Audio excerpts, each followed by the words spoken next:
रात को जब दोनों भाई आंगन में बैठे थे, सोहन ने धीरे से कहा, भाई मैंने सोचा है कि हम लकड़ी को जलाकर कोयला बना लें। कोयला? लेकिन वो कैसे बेचेंगे? लोगों को अब अंगीठी के लिए कोयला चाहिए। अगर हम लकड़ी को जलाकर ढक दें तो वो कोयला बन जाएगा। मुझे बचपन में बाबूजी ने तरीका बताया था। अगर यह काम चल पड़ा तो सर्दी में भी भूखे नहीं रहेंगे। तो तय रहा कल से कोयले का धंधा शुरू। अगले दिन दोनों भाई सुबह सुबह लकड़ी लेकर जंगल के एक सुनसान हिस्से में पहुंचे। वहां उन्होंने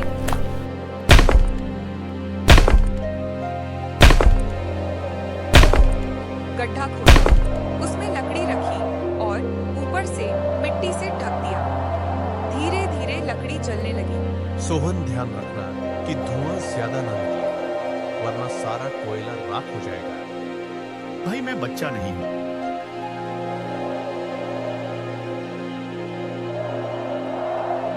अब 3 दिन बाद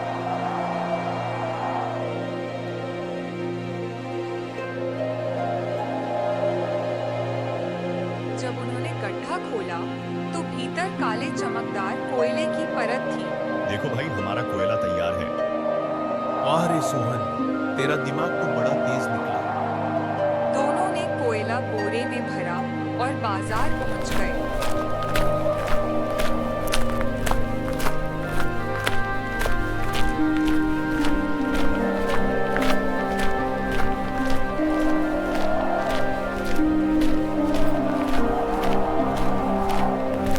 इस बार उन्हें 90 रुपए मिले।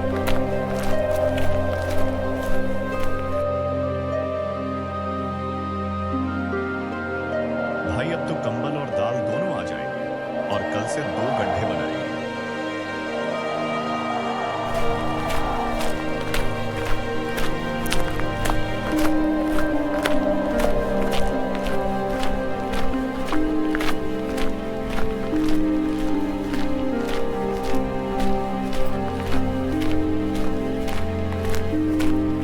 रात को दोनों ने पहली बार पेट भरकर खाना खाया।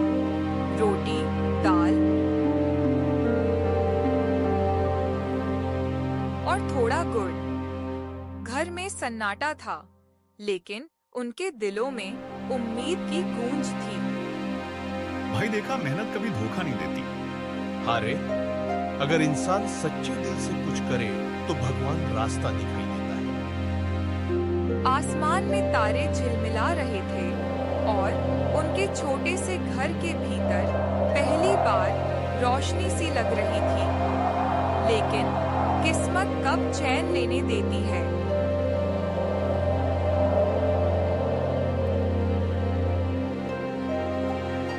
एक रात अचानक तेज आंधी चली। छप्पर का एक हिस्सा उड़ गया।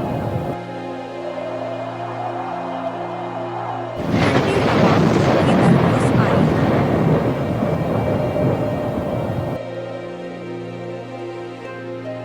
ये तो बुरा हुआ।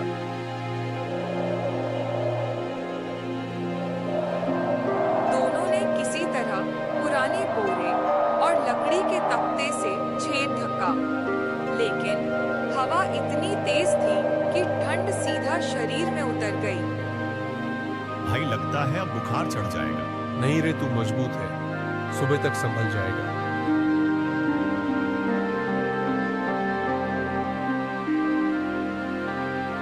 पर अगली सुबह सोहन सच में बुखार में तप रहा था। अरे सोहन, आंख खोल, कुछ खा ले। भाई मुझे ठंड लग रही है। गौराम की आंखें भर आई। वो भागा गोमती बुआ के घर गया। बुआ, सोहन को तेज बुखार है, कुछ दवा है आपके पास? गोमती बुआ ने जल्दी से तुलसी के पत्ते, अदरक और गुड़ का काढ़ा बनाया। ले बेटा, इसे पिला दे और चूल्हे के पास बिठा कर रख।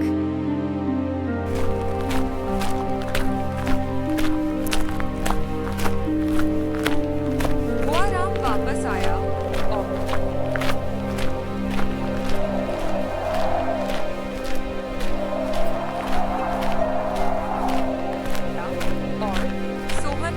तरह पिलाया। धीरे धीरे उसका बुखार कम होने लगा। भाई, तुम पूरे दिन मेरे पास बैठे रहे। भाई से बढ़कर कोई दवा नहीं होती।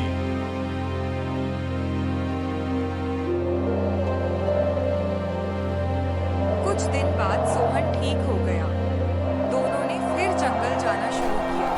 इस बार ठंड और बढ़ गई थी, पर अब उनके भीतर डर नहीं था। भाई, अब ठंड हमें नहीं रोक सकती। सही कहा। ठंड बाहर है पर हमारे दिल में गर्मी है। दोनों की आंखों में चमक थी। कोयले का धंधा धीरे धीरे चल निकला। लोग उनके पास खुद कोयला लेने आने लगे। अब उनके घर में आग नहीं बुझती थी। वो आग थी हौसले की, उम्मीद की और भाईचारे की। सुंदरपुर पर इस बार की ठंड ने कहर बरपा दिया।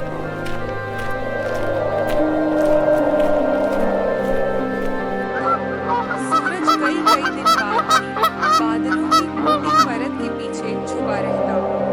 सुबह के वक्त पूरा गांव बर्फीली हवा में कांपता था।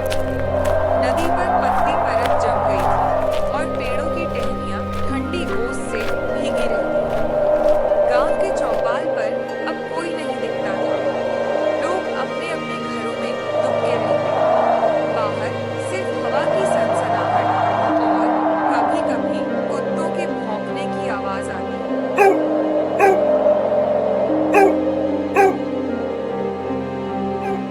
भोलाराम और सोहन के लिए यह ठंड किसी डरावने सपने से कम नहीं थी। उनके पास न खाने को कुछ था, न जलाने को लकड़ी। जो थोड़ा बहुत कोयला उन्होंने बचा कर रखा था, वह भी अब खत्म होने लगा था।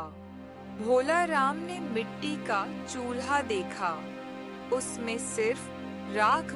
जाओ बेटा, देखो भुआराम और सोहन ठीक है कि नहीं।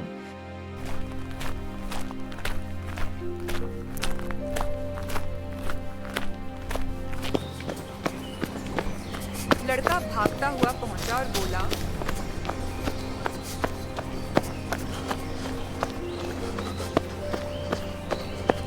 बुआ, उनके घर में तो अंधेरा है और दरवाजा भी भीतर से बंद है। उन्होंने अपने सिर पर शॉल ली और धीरे धीरे वहां पहुंची।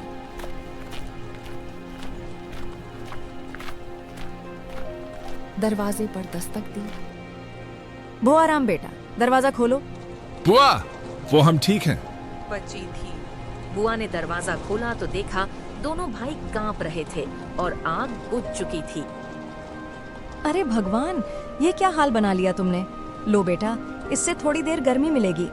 बुआ, अब तो पेट की आग भी ठंडी हो गई है। बुआ की आंखों से आंसू बह निकले। उन्होंने दोनों के सामने कुछ रोटियां ही रखी। खाओ बेटा, मैंने गुड़ भी रखा है। कल तक सब ठीक हो जाएगा, बस हिम्मत मत हारना। रात का समय था। हवा इतनी ठंडी थी कि दीवारों से भी बर्फीली नमी टपक रही थी। आसमान में बादल थे, कोई तारा नहीं दिखता था। घर के अंदर छोटी सी मोमबत्ती जल रही थी, जिसकी लौ बार बार हिल रही थी, मानो ठंड से वो भी कांप रही हो।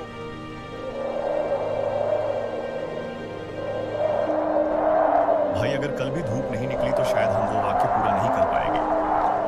कुछ नहीं होगा रे। देखिए, लौ जल रही है ना। जब तक ये जलेगी हम भी चलते रहेंगे उम्मीद में। सोहन ने उस लौ को देखा। उसकी आंखों में आंसू थे, लेकिन हल्की मुस्कान भी थी। भाई, तुम हमेशा कैसे इतना भरोसा रखते हो? क्योंकि अगर भरोसा चला गया तो जिंदगी ठंड से पहले ही मर जाएगी।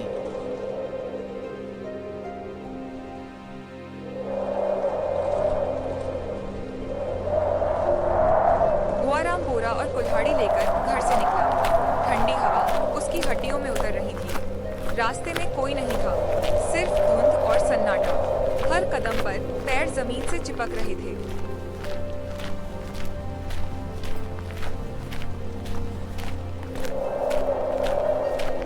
वो जंगल पहुंचा। कुछ लकड़ियां काटी। अचानक तेज हवा चली। और बर्फ की बूंदें उसके चेहरे पर पड़ने लगी। उसने हाथ जोड़े और कहा, हे भगवान, बस इतना दे दे कि आज चूल्हा जल जाए। उसने लकड़ियां उठाई और लौटने लगा, पर रास्ते में हवा इतनी तेज थी कि उसका शरीर डगमगाने लगा।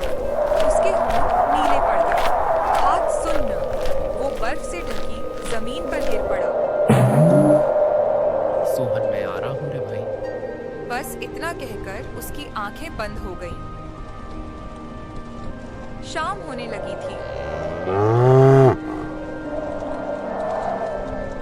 सोहन घर में बैठा इंतजार कर रहा था। बार बार दरवाजे की ओर देखता, फिर आंखें बंद कर लेता। भाई कहाँ रह गए? इतनी देर हो गई। बाहर हवा चल रही थी। मोमबत्ती की लौ बुझते बुझते फिर जल उठती थी। रात हुई, लेकिन भोला राम नहीं लौटा। सोहन कांपते हुए उठा और बोला, मैं नहीं बैठ सकता, अब भाई को कुछ हुआ है। वो दरवाजा खोलकर बाहर निकला। हवा ने उसे झकझोर दिया, पर वो डगमगाते हुए जंगल की ओर बढ़ गया। धुंध में उसे कुछ दिखा। जमीन पर लकड़ियों का गट्ठर और उसके पास कोई पड़ा था। भाई भोला राम। उसने भाई का सिर अपनी गोद में लिया। भोला राम का चेहरा शांत था। होठों पर हल्की मुस्कान थी, जैसे वो नींद में चला गया हो। सोहन की आंखों से आंसू बह निकले। भाई तुमने कहा था ना कि सूरज फिर निकलेगा। देखो तुम्हारे बिना यह ठंड कितनी बेरहम लग रही है। वो देर तक वहीं बैठा रहा। हवा चलती रही और धीरे धीरे आसमान में बादलों के बीच से सूरज की हल्की किरण झांकने लगी। सोहन ने आसमान की ओर देखा। उसने आंसू पूछे और बोला। वो बोरा उठाकर घर लौटा।